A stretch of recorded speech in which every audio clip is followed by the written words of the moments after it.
नमस्कार दोस्तों, मैं जीवन कुमार। हमारे चैनल वास्तु ज्ञान सागर में आपका स्वागत है।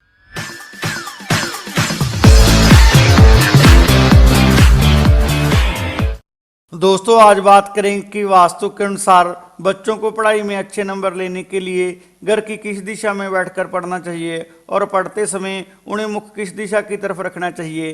दोस्तों, आज के आधुनिक युग में किसी भी व्यक्ति के जीवन में शिक्षा या पढ़ाई लिखाई का बहुत महत्व है। शिक्षा मानवीय जीवन का आधार है। इसके सहारे हर व्यक्ति चौमुखी कामयाबी हासिल करता है। इसलिए दोस्तों, हर माता पिता की यही ख्वाहिश होती है कि उनके बच्चों की पढ़ाई लिखाई अव्वल दर्जे की हो और उन्हें परीक्षाओं में न केवल अच्छे अंक मिलें बल्कि वह हर प्रतियोगिता में अन्य बच्चों से भी आगे रहें। इसके लिए माता पिता हर तरह की सुविधाएं बच्चों के लिए जुटाने की कोशिश करते हैं। लेकिन दोस्तों, क्या आपको पता है कि वास्तु के अनुसार बच्चों की पढ़ाई लिखाई के संबंध में भी वास्तु के कुछ नियम लागू होते हैं और अगर इन नियमों का सही से पालन ना किया जाए तो इससे भी घर में मौजूद बच्चों की पढ़ाई लिखाई में कई प्रकार की मुश्किलें आ सकती हैं। वास्तु के अनुसार दोस्तों, अगर घर में बच्चों के पढ़ाई करने का स्थान सही दिशा में ना हो या बच्चे सही दिशा की तरफ मुख करके पढ़ाई ना करते हो तो इससे भी बच्चों की पढ़ाई प्रभावित होती है। इसके कारण भी उनकी पढ़ाई में बाधाएं आ सकती हैं। दोस्तों, अगर बच्चे गलत दिशा में बैठकर पढ़ाई करते हैं तो वह चाहे कितनी ही मेहनत कर लें लेकिन उन्हें उनकी मेहनत का पूरा फल नहीं मिलता। वह जो भी कुछ पढ़ते हैं वह जल्दी ही भूल जाते हैं, उनका मन पढ़ाई में नहीं लगता। जहाँ दोस्तों, कुछ बच्चे बहुत मेहनत करने के बाद भी मन मुताबिक परिणाम हासिल नहीं कर पाते। इसी बात को ध्यान में रखते हुए दोस्तों, आज हम आपको बताने जा रहे हैं कि वास्तु के अनुसार बच्चों को पढ़ाई में अच्छे नंबर लेने के लिए घर की किस दिशा में बैठकर पढ़ना चाहिए और पढ़ते समय उन्हें मुख किस दिशा की तरफ रखना चाहिए।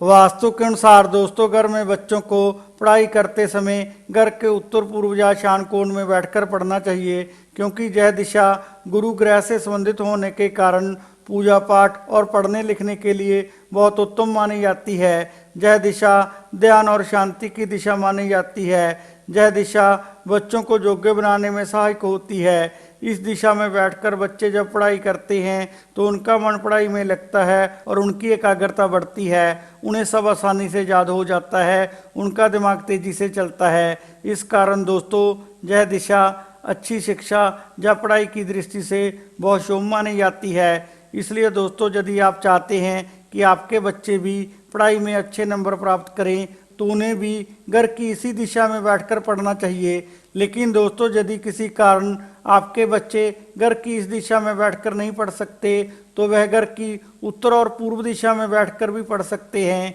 वास्तु के अनुसार बच्चों की पढ़ाई के लिए यह दिशाएं भी बहुत महत्वपूर्ण मानी जाती है, क्योंकि पूर्व दिशा से ऊर्जा का स्रोत सूर्य उदय होता है और उत्तर दिशा से लाभकारी चुंबकीय तरंगों का आगमन होता है, जो बच्चों की पढ़ाई के लिए लाभदायक होती हैं। इन दिशाओं में बैठकर भी बच्चों की एकाग्रता बढ़ती है और उनका मन पढ़ाई में लगता है और उन्हें सब आसानी से याद हो जाता है। इसलिए दोस्तों, यदि आपके बच्चे घर की उत्तर और पूर्व दिशा में बैठकर भी पढ़ाई करें तो यह दिशाएं भी बच्चों की पढ़ाई के लिए बहुत उत्तम होती हैं। लेकिन दोस्तों, घर की इन सभी दिशाओं में जब भी आपके बच्चे बैठकर पढ़ाई करें तो आप इस बात का ध्यान हमेशा रखें कि पढ़ाई करते समय उनका मुख दक्षिण दिशा की तरफ कभी नहीं होना चाहिए, क्योंकि यह दिशा मृत्यु के देवता यम की होने के कारण सबसे ज़्यादा नकारात्मक ऊर्जा वाली मानी जाती है। ऐसे में दोस्तों, जब बच्चे इस दिशा की तरफ मुख करके पढ़ाई करते हैं तो उनका मन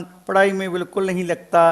वह ज़्यादातर पढ़ते समय इधर उधर की फालतू बातों में अपना ध्यान रखते हैं, यानी कि पढ़ाई में उनके मन की एकाग्रता नहीं बन पाती। इसके अलावा दोस्तों, जो बच्चा इस दिशा की तरफ मुख करके पढ़ता है या याद करता है वह भी जल्दी ही भूल जाता है। इसलिए दोस्तों, आप इस बात का खास ध्यान रखें कि जब भी आपके बच्चे घर में पढ़ाई करें तो उनका मुख दक्षिण दिशा की तरफ कभी नहीं होना चाहिए। वास्तु के अनुसार दोस्तों, पढ़ते समय बच्चों का मुख हमेशा उत्तर पूर्व या उत्तर पूर्व दिशा की तरफ होना चाहिए, क्योंकि इन दिशाओं से ही सकारात्मक ऊर्जा संचारित होती है। ऐसे में दोस्तों, जब बच्चे इन दिशाओं की तरफ मुख करके पढ़ाई करते हैं तो उन्हें पढ़ने के साथ साथ सकारात्मक ऊर्जा भी मिलती है, जिससे उनकी स्मरण शक्ति बढ़ती है और उनकी बुद्धि का विकास होता है। इसके साथ ही इस ऊर्जा के कारण वह डिप्रेशन और उदास मन जैसी भावनाओं से भी बचे रहेंगे, जिससे पढ़ते समय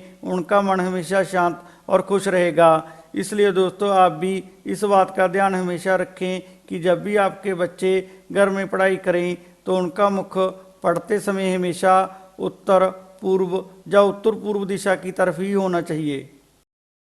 वास्तु के अनुसार दोस्तों, घर में बच्चों के पढ़ने का स्थान घर के उत्तर पश्चिम या वायव्य कोण में कभी नहीं होना चाहिए, क्योंकि यह दिशा वायु तत्व से संबंधित होती है। इस दिशा में बैठकर अगर कोई बच्चा पढ़ता है तो वायु तत्व के कारण उसका मन पढ़ाई में ना लगकर इधर उधर भटकता रहता है। वह इस दिशा में बैठकर ज़्यादा देर तक पढ़ नहीं पाता। उसका ध्यान पढ़ाई में ना लगकर हमेशा इधर उधर के कामों में लगा रहता है, जिससे उसके पढ़ाई में अच्छे नंबर आने की संभावना बहुत कम हो जाती है। इसलिए दोस्तों, यदि आप चाहते हैं कि आपके बच्चों के पढ़ाई में अच्छे नंबर आएँ तो आप इस बात का ध्यान हमेशा रखें कि आपके बच्चों के पढ़ने का स्थान घर के उत्तर पश्चिम या वायव्य कोण में कभी नहीं होना चाहिए। वास्तु के अनुसार दोस्तों, घर में बच्चों के पढ़ने का स्थान घर के दक्षिण पूर्व या अग्नि कोण में कभी नहीं होना चाहिए, क्योंकि यह दिशा अग्नि तत्व से संबंधित होती है। इस दिशा में बैठकर अगर कोई बच्चा पढ़ता है तो अग्नि तत्व के कारण उसमें एग्रेशन या गुस्सा बढ़ता है। गुस्से के कारण उसके स्वभाव में चिड़चिड़ापन पैदा हो जाता है, जिससे उसका मन पढ़ाई में बिल्कुल भी नहीं लग पाता। इसलिए दोस्तों, यदि आप चाहते हैं कि आपके बच्चों के पढ़ाई में अच्छे नंबर आए तो आप इस बात का ध्यान हमेशा रखें कि पढ़ते समय आपके बच्चों के पढ़ने का स्थान घर के दक्षिण पूर्व या अग्नि कोण में भी कभी नहीं होना चाहिए। वास्तु के अनुसार दोस्तों, घर में बच्चों के पढ़ने का स्थान सीढ़ियों के नीचे या कमरे के किसी बीम के नीचे भी कभी नहीं होना चाहिए, क्योंकि सीढ़ियों और बीम के नीचे बैठकर पढ़ाई करने से बच्चों के सर पर हमेशा बोझ बना रहता है। दोस्तों, जो बच्चा सीढ़ियों के नीचे या बीम के नीचे बैठकर पढ़ता है वह कुछ देर पढ़ने के बाद ही थक जाता है और वह जो पढ़ता है वह भी जल्दी ही भूल जाता है, जिससे उसके परीक्षा में अच्छे नंबर नहीं आ पाते। इसलिए दोस्तों, घर में बच्चों के पढ़ने का स्थान सीढ़ियों के नीचे या कमरे के किसी बीम के नीचे भी कभी नहीं होना चाहिए। दोस्तों, कहते हैं कि ज्ञान बांटने से ज्ञान और बढ़ता है, इसलिए आप हमारे चैनल को अपने दोस्तों और रिश्तेदारों से शेयर करें और आगे की जानकारी प्राप्त करने के लिए हमारे चैनल को सब्सक्राइब और लाइक करना ना भूलें। धन्यवाद।